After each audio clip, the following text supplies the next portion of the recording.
ou pas, Alassane Dramane Ouattara, il ne sera plus le président de la République de Côte d'Ivoire, le prochain mandat. Inch'Allah. Ouais, dames et messieurs, bonjour. Cela dépendra de ta position géographique. Nous allons faire un tour en Côte d'Ivoire pour écouter l'actualité ivoirienne.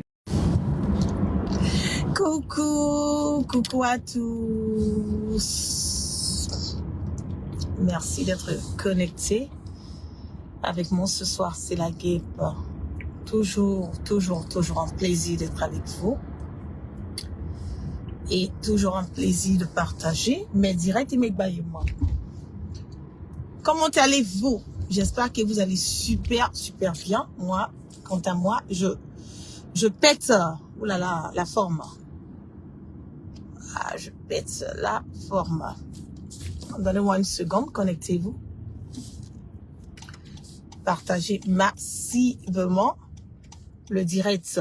Je le dis tout le temps que nous sommes en guerre de communication. Donc rassurons-nous que les informations que nous véhiculons puissent aller sans crainte et surtout sans peur. Qu'est-ce qui se passe au niveau de la CEDEAO? Quel en est le problème? La CEDEAO, elle est morte. La CEDEAO, elle est finie. La CEDEAO, c'est Huawei. La CEDEAO, c'est le passé.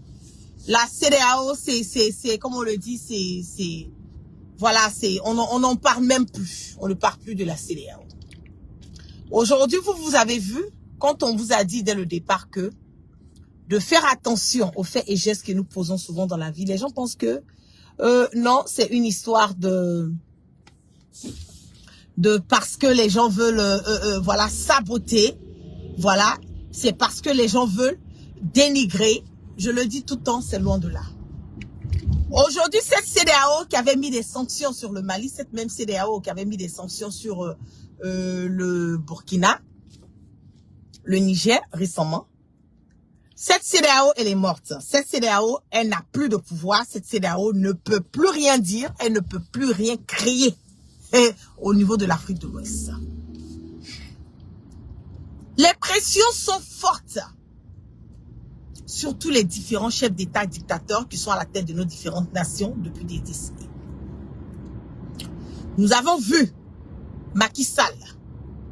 La pression a été donnée à Macky Sall et l'ordre a été donné à Macky Sall de quitter le pouvoir, de partir, de faire des élections libres et transparentes et de remettre le pouvoir à la prochaine personne qui est supposée venir à la tête du Sénégal. Vous avez vu que Macky Sall a voulu se jouer au gros bras. Vous avez vu qu'il a voulu insister, persister un tout petit peu. Mais quand l'ordre est venu des États-Unis, et automatiquement, Macron a suivi, automatiquement, la CEDEAO, qui au départ n'a pas voulu condamner Macky Sall, a changé ses mots et a finalement mis la pression sur Macky Sall en demandant à Macky Sall de partir. Alassane Dramane Ouattara, c'est le prochain sur la liste. Ouattara est la prochaine personne en ce moment et à cet instant T qui est sous le radar de la CEDEAO, qui est sur le radar de la France, qui est sur le radar des États-Unis. Toutes ces sanctions, tout ce qui a été fait à la compte du Niger, aujourd'hui, ça a été zéro. Ça a été zéro. Donc, quand nous disons que nous voulons mener un combat fort, un combat démocratique, un combat dans la vérité, un combat pour emmener nos différents peuples à aller de l'avant, vous pensez que c'est une histoire d'un jour, 2 jours, 3 jours? Non. C'est une histoire de persister. C'est une histoire d'insister. C'est une histoire de savoir réellement ce qu'on veut. C'est une histoire de se rassurer que nous ne perdons pas espoir et surtout nous ne nous décourageons pas. Aujourd'hui, vous voyez, nul n'a été l'endurance du Mali et du Burkina. Aujourd'hui, là, le Niger, peut-être qu'on allait parler du Niger sur autre volet. Les sanctions ont été levées. Des sanctions que je précise encore, illégales, ont été levées sur le Niger. Donc, ça veut dire que la CEDEAO a certifié. La CEDEAO a accepté. La CEDEAO est d'accord en ce moment et à cet instant T avec le fait que le général Abdraman Tiani est le chef suprême de l'armée et le président de la République nigérienne. C'est de ça qu'il s'agit. C'est de ça. Aujourd'hui encore, la pression est sur Ouattara à travers Emmanuel Macron. La pression est sur Ouattara à travers l'Élysée. Parce que l'ordre était donné. La mission était donnée à Ouattara de se rassurer que il pouvait contenir, il pouvait cerner, il pouvait quelque part, comment on dit, guider cette CEDEAO. Mais aujourd'hui, Ouattara a échoué à la mission qui lui a été confiée. Ouattara a complètement échoué. Donc lui-même, il est là. Le 4e mandat qu'il planifie, le 4e mandat qui est en téléchargement, je le dis haut et fort. Si vous allez demander aux vrais cadres du RHDP, ils vont te dire que leur sommeil est coupé. Leur sommeil est coupé. Ils ne savent même plus si ils seront là. Ils ne savent même plus où mettre la tête. Parce que chez nous, les Ivoiriens, on dit qu'ils ont chié partout. Ils ont tellement zaillé. Ils ont tellement utilisé le pouvoir pour s'aimer le bordel et la zizanie. Écarcérer, faire des petits règlements de compte envers les opposants. Aujourd'hui, eux-mêmes, là, ils sont déboussolés. On vous dit tout le temps, on dit le pouvoir, là, il n'est pas éternel. Le pouvoir n'est pas éternel. Ouattara est venu. Il a fait sa part. Il va partir. Le 3e mandat anticonstitutionnel que Ouattara a brigué et que le sang des Ivoiriens ont coulé. Mais aujourd'hui, là, les vrais Ivoiriens, je ne parle pas de ceux qui achètent les unités, les connexions de 200 francs, qui viennent se connecter, qui ne comprennent pas le sens, qui ne savent pas faire le discernement, qui viennent raconter du n'importe quoi sur les réseaux sociaux. Je ne parle pas d'eux. Je parle de l'Ivoirien posé dans la tête. L'Ivoirien intelligent. L'Ivoirien qui a l'avenir, qui a, comment on le dit, qui a le bien-être de sa nation et de sa patrie à cœur. Ils connaissent les réalités de notre pays. Ils savent que Ouattara a été un problème et est un problème pour la Côte d'Ivoire. Cette réconciliation que nous allons parler, cette réconciliation, elle ne peut pas aboutir. Elle ne peut pas aboutir. Il y a certaines personnes qui disent, oui, mais bon, il a libéré des prisonniers politiques, la guerre, pour moi, il faut lui dire merci. Je n'ai même pas envie d'entendre ça. On lui dit merci par rapport à quoi? De vous à moi. Quelque chose qu'il a fait, qu'il n'était même pas supposé faire. Il faut qu'on lui mette la pression pour qu'il puisse se ranger. Il faut qu'on lui mette la pression pour qu'il puisse comprendre que non, ce qu'il est en train de faire là, c'est pas normal. Ce n'est pas le choix de Ouattara de libérer. Et moi, c'est ce qui me fait mal. Non. Ce n'était pas son choix ou sa volonté de le faire. Et vous voulez qu'on lui dise merci. Regardez aujourd'hui. Regardez. Quand vous regardez la Côte d'Ivoire là, vous pensez que la Côte d'Ivoire est meilleure que certains. Vous êtes là, vous parlez du Mali, du Burkina. Mais aujourd'hui là, je vous dis haut et fort, d'ici 5 ans, on ne pourra même pas comparer la Côte d'Ivoire à ces pays que vous êtes en train de vous moquer. Non, les Burkinabés, comme si les Ivoiriens étaient mieux que les Burkinabés, comme si les Ivoiriens étaient mieux que les Maliens. Pendant qu'eux sont en train de lutter pour mener leur nation à aller de l'avant, nous sommes encore dans les histoires de boss. Pendant qu'eux sont en train de lutter pour un avenir meilleur pour leurs fils dignes, nous, notre président, est en train de casser les maisons des gens, en train de mettre les enfants des gens qui vont à l'école dans les rues, qui ne savent même pas quoi faire, où partir, Des Ivoiriens sont en train de dormir dans des cimetières.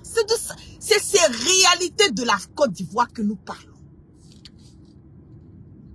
C'est de ça que nous parlons. Ces réalités qui sont là, que nous ne pouvons pas voir et puis ne pas dénoncer. Les problèmes du pays qui sont là, que vous ne voulez pas que nous parlons de ça. Non, c'est pas normal. C'est pas juste. C'est pas correct ça. C'est méchant. Et c'est ce que nous dénonçons. C'est ce que nous dénonçons. C'est ce qui en met les frustrations. C'est ce qui en met les frustrations. Oui, nous sommes frustrés. Oui, nous avons mal. Oui, nous ne sommes pas OK avec. Oui, nous ne sommes pas d'accord. Et nous avons toutes les raisons de ne pas être OK et de ne pas être d'accord. C'est ça aussi qui est la vérité. Nous avons toutes les raisons. Il faut que nous nous réveillons. Il faut que le peuple, cette jeunesse-là, puisse se réveiller. Prendre notre destin en main. La Côte d'Ivoire, je l'ai dit, je dis Ouattara, c'est fini. Hein?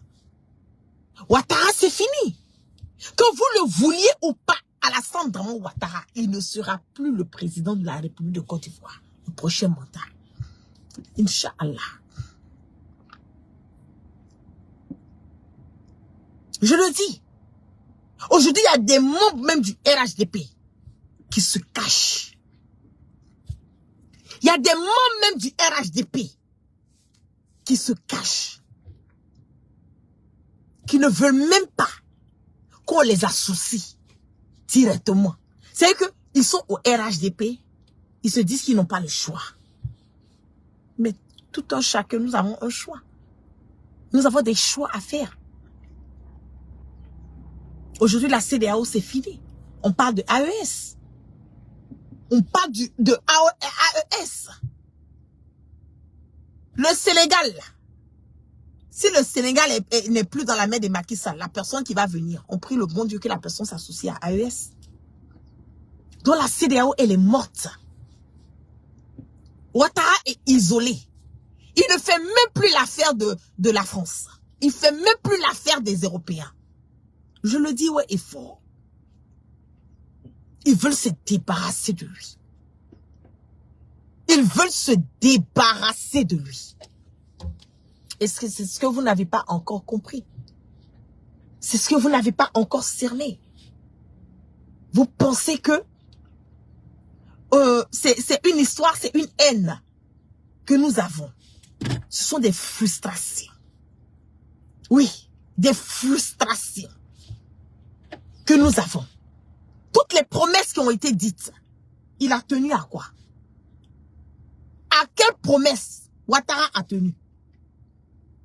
De vous à moi. On va écouter ce qu'il a dit ici. Quelle promesse il a tenue?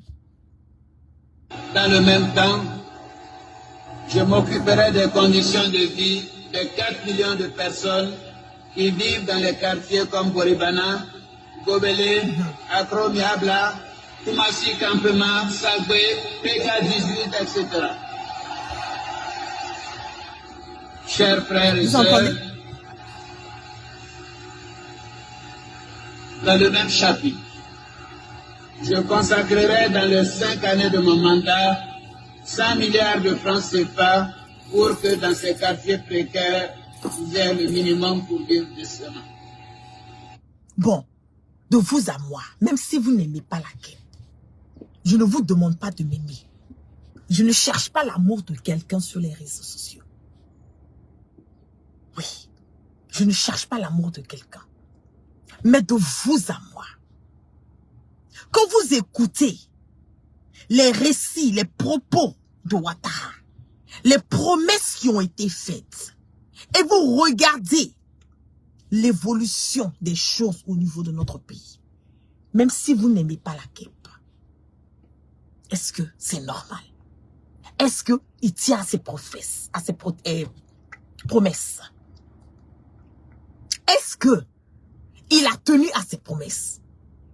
Et les personnes à qui il a dit là, ce sont des personnes qui ont voté pour lui.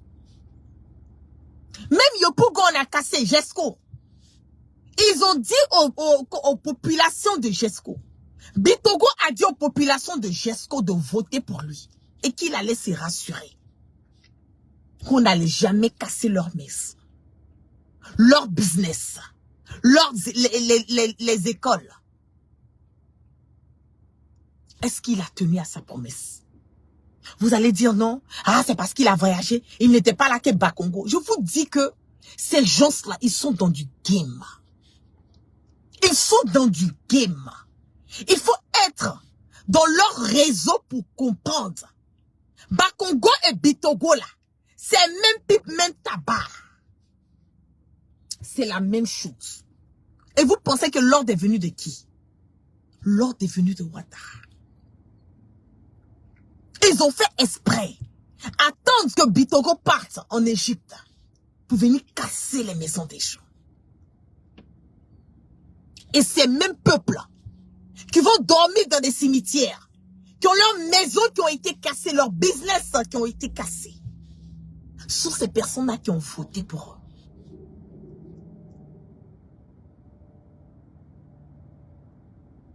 C'est de ça qu'il s'agit. Ce n'est pas une haine. C'est une frustration. Une frustration. Un dégoût de voir que quelqu'un peut nuire jusqu'à ce point. C'est ça qui nous fait mal. Sinon, il n'y a rien d'autre. C'est ce que nous dénonçons. Matin, midi, soir. C'est ce ras-le-bol que nous parlons. C'est cette injustice que nous essayons par toutes les voies et moyens de pouvoir mettre à jour. Les Ivoiriens sont fatigués. Les Ivoiriens sont fatigués. C'est de ça qu'il s'agit. Les Ivoiriens sont fatigués. Ils veulent quelque chose de concret. Ils veulent quelque chose de nouveau. Ils veulent quelque chose de cohérent. Ils veulent aller de l'avant. Mais quand on va sortir, on va parler, on va dire non. Ah, de l'avant. On va dire non. Tu n'aimes pas Ouattara. Non. Tu es contre, comment on le dit, tu es contre Ouattara.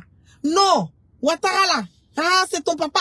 Ah, tu manques de respect à Ouattara. Mais depuis quand on dit quelqu'un est un menteur, un brigand, c'est manquer de respect. Je vous sens en train de vous dire qui il est. Je vous dis qui Ouattara est. Je ne suis pas en train de lui manquer de respect. Loin de là. Écoutez encore ce qu'il a eu à dire. Nous irons plus loin. Nous allons délivrer des titres fonciers pour que ces personnes ne se sentent plus menacées de déguerpissement et pour qu'ils puissent investir sans risque. Je vous dirai, je ne suis pas un menteur. On écoute. Dans le même temps, je m'occuperai des conditions de vie de 4 millions de personnes qui vivent dans les quartiers comme Boribana, Gobelé, Afro-Miabla, Koumassi Campement, Sagwe, PK18, etc.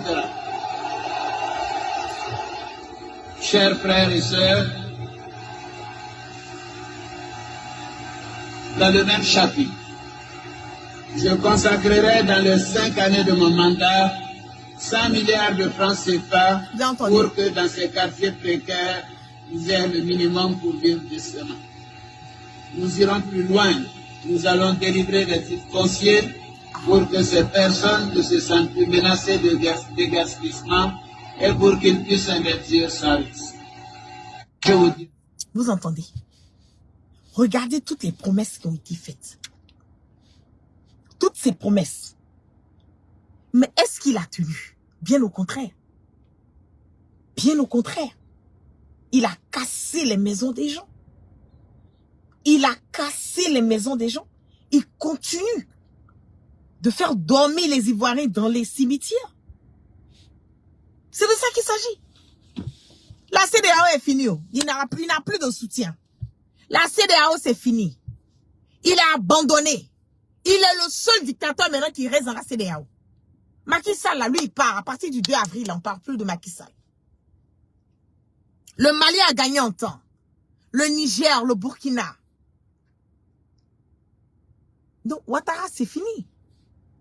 Donc, vous qui continuez à suivre Ouattara, le conseil que je peux vous donner là, faites le discernement. Faites beaucoup attention. Faites profil bas. Vous allez regarder dans tout leur boui là, de RHDP. Vous n'avez pas remarqué qu'ils ne parlent pas beaucoup comme avant? De toute façon, ils étaient excités, surexcités. Là. Vous les voyez en train de parler. Vous les voyez? Vous les voyez en train de parler de toute façon ils faisaient avant? Tout le monde est rentré dans sa coquille. Ils sont tous rentrés dans leur coquille. Et vous savez pourquoi? Ils sont rentrés dans leur coquille parce que ils ont peur. Ils savent que Ouattara là, c'est fini. Ils savent que Ouattara c'est fini. Donc ils ne veulent pas. Ils veulent se racheter quelque part. Regardez. Je ne vais pas citer de nom. Mais regardez. Dans leur boîte de RHDP là. Il y a beaucoup d'entre eux là. Qui ne se montrent même plus. Ils font profil bas. Et plus le temps d'avancer, vous allez voir que il y a des ministres là qui vont démissionner. C'est moi la guêpe, je vous dis ça. Écrivez. Ils vont chercher même des personnes pour pouvoir les nommer, pour être ministres dans le gouvernement de Ouattara. Ils vont dire qu'ils ne veulent pas. Parce qu'ils vont vouloir chercher à polir leur image. Ils vont plus vouloir s'associer à Ouattara. Donc faites le discernement. Faites le discernement. N'attaquez pas des personnes qui sont la voix des sans-voix. Ne nous attaquez pas. Parce que je l'ai dit, je le répète et je ne fais que insister et persister là-dessus. Je le dis, Ouattara va partir, le 6 va devenir un 9. Et vous allez faire comment? Oui, aujourd'hui là, vous nous traitez des exilés. Quand on parle, ah, toi tu es exilé.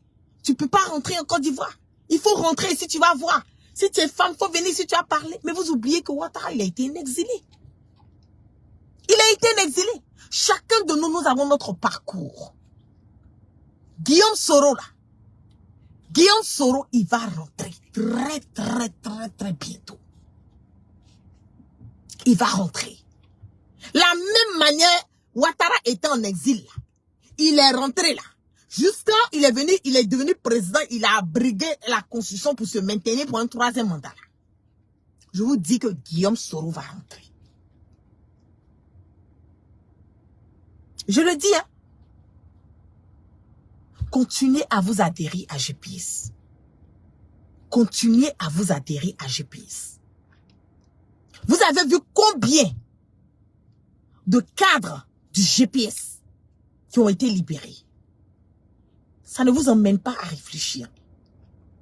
Ça ne vous emmène pas à comprendre que il y a une pression quelque part que si Ouattara qui l'emmène à poser ses faits et gestes, vous n'arrivez pas à comprendre. Je vois certaines personnes du RHDP. Ah, Guillaume sera en train de demander pardon à Ouattara. Ah, c'est pour cela. Il veut revenir à Ouattara. Vous ne connaissez pas Guillaume Soro. Hein. Vous ne le connaissez pas. Vous n'avez aucune idée. Il y a certaines personnes qui suivent Guillaume Soro mais qui ne le connaissent pas. Je le dis, vous ne le connaissez pas. Connaître Guillaume Soro, le connaître, mais le connaître là, prendre le temps d'étudier le monsieur là. Il dit, il est 100 ans à l'heure. Je vous dis ça. Hein. Je vous dis à plus. Il y a des personnes qui se disent cadres, qui se disent qu'ils sont à côté de Guillaume Soro là. Wallahi billahi tala. Voilà ma mère là. Ils ne connaissent pas Guillaume Soro.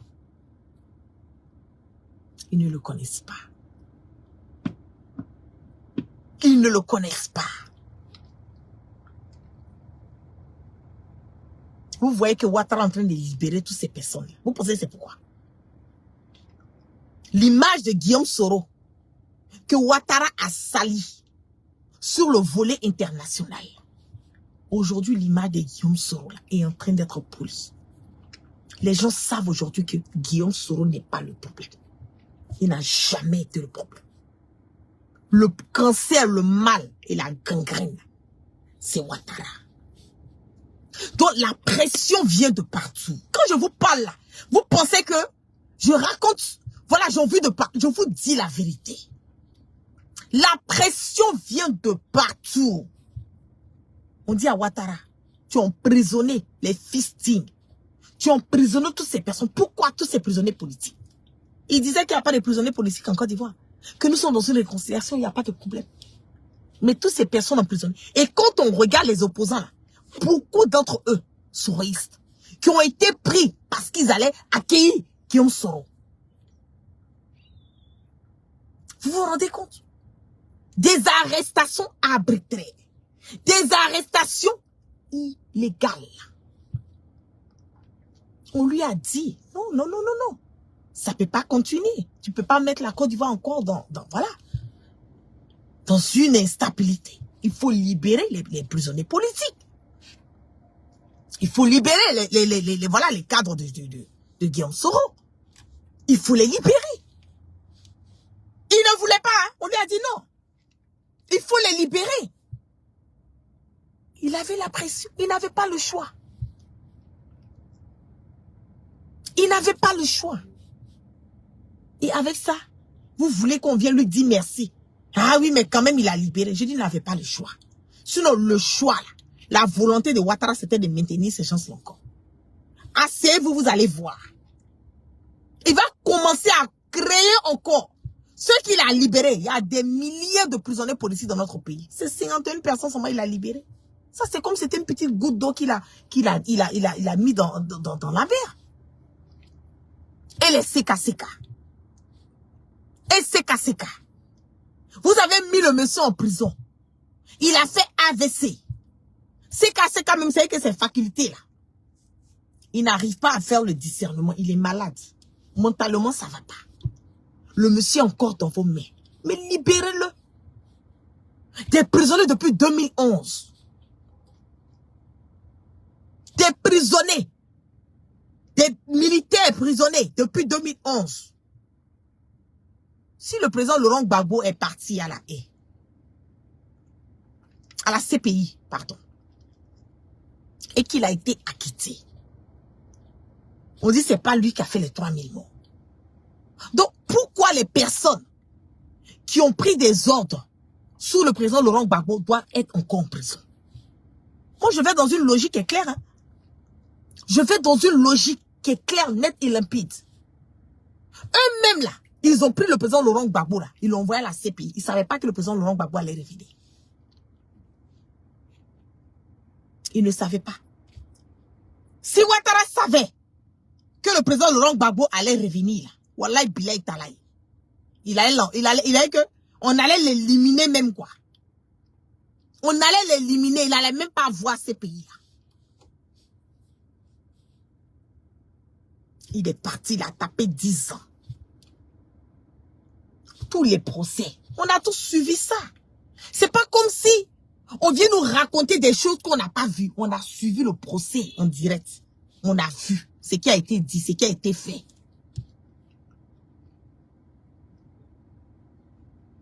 On dit qu'il a été acquitté. On dit qu'il n'a pas fait les 3000 morts. Il a fait où? Il n'a pas fait où? Moi, la guêpe là, j'étais pas là-bas. Je n'étais pas là-bas.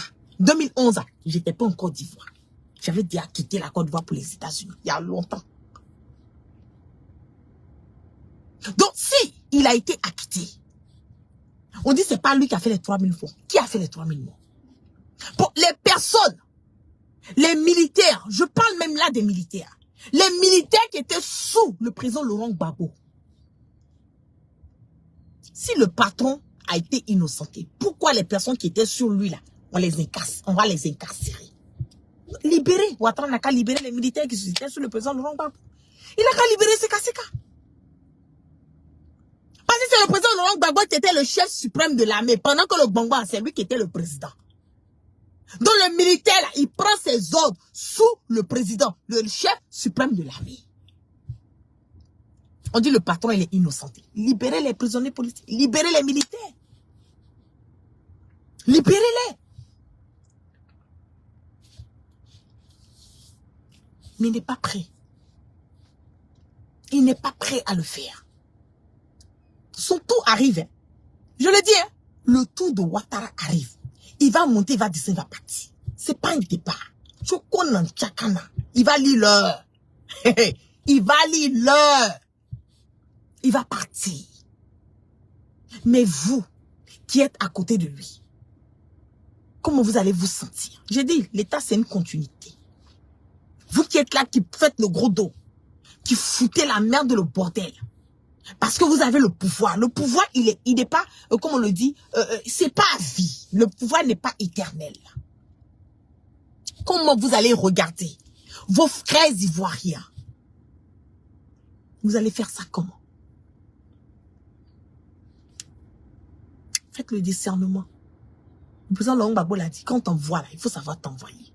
Faites le discernement. Faites cette politique autrement, faites-la intelligemment.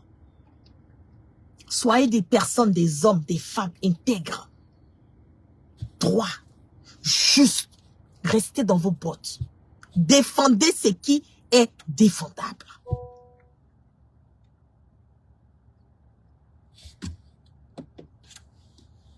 C'est de ça qu'il s'agit.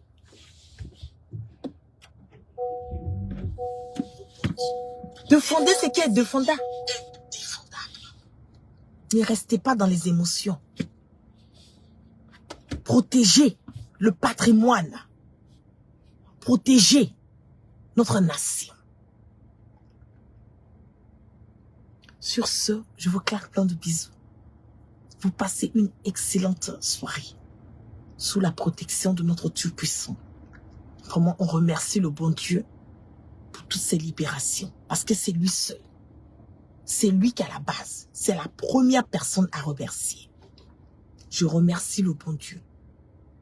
Parce que il a fallu qu'il déclenche quelque chose au niveau des personnes aujourd'hui qui se sont levées, qui ont mis la pression sur Ouattara pour qu'il puisse libérer tous ces prisonniers politiques.